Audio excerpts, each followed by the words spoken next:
Metropolitan Police Commander Julian Bennett, we've mentioned him before, and his misconduct after he refused to submit to a with cause drugs test in 2020 and was at the time secretly suspended from duty. Bennett, funnily enough, was the Metropolitan Police's lead on drug strategy.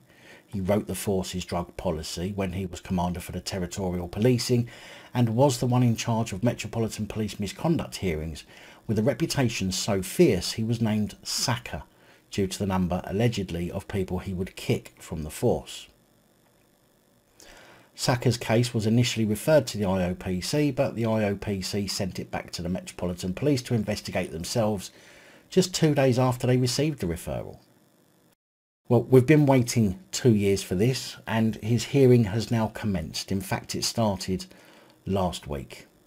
During the very first days of the misconduct hearing, it's been revealed that Sacker, the Met's lead on drugs and the author of the Met's drug strategy, is now also accused of taking LSD and shrooms. Can you imagine this face off its tits on acid?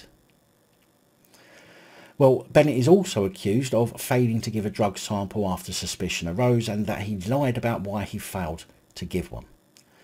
Well, that's the words quoted from an article that I read. When I read it, I laughed.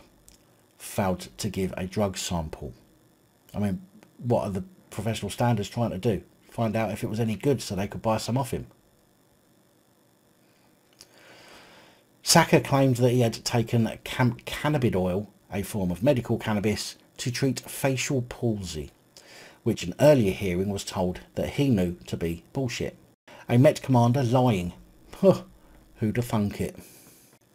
So in all, Commander Julian Sacker Stoner Bennett is accused of breaching the force's professional standards by not giving his colleagues a sample of the goods to try out on their lunch break.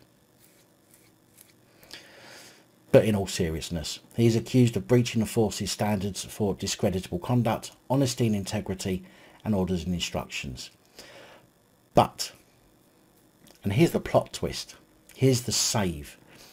The case against him could be thrown out because the key witness, a nurse who was his lodger for 7 weeks, has not turned up to give evidence. And I doubt very much that as a lodger of his, he didn't have some long meaningful conversations while suspended with brown envelopes being exchanged prior to the misconduct hearing. I mean, that's something that certainly wouldn't happen, isn't it? The hearing was told that the nurse was unwell when the hearing began on Tuesday the 30th of August. John Beggs, QC, representing Bennett, said that the fair thing to do would have been to adjourn the hearing again, but now wants the case dismissed because the officer was being treated unfairly, accusing the force of seeking to obtain an unfair advantage in order to get a conviction. He added, "This man has a long and distinguished career in the force. This is not a man, to use a topical example, who is a junior officer accused of sending some offensive WhatsApps. This is an officer who was regularly praised by the most senior officers in this force. His high performance was being commented on in the weeks he was allegedly smoking cannabis on a daily basis." So basically, John Beggs QC is saying that as a copper, as long as it seems you're stoned or acid-induced state isn't affecting your work noticeably, then you should be allowed to get off your tits as a police officer.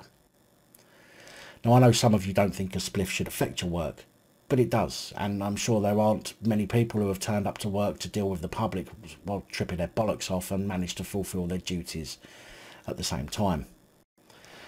Beggs added, "Not a soul ever smelt the slightest hint of cannabis in that period." That's not surprising, really. They seem to only smell it where it's not present.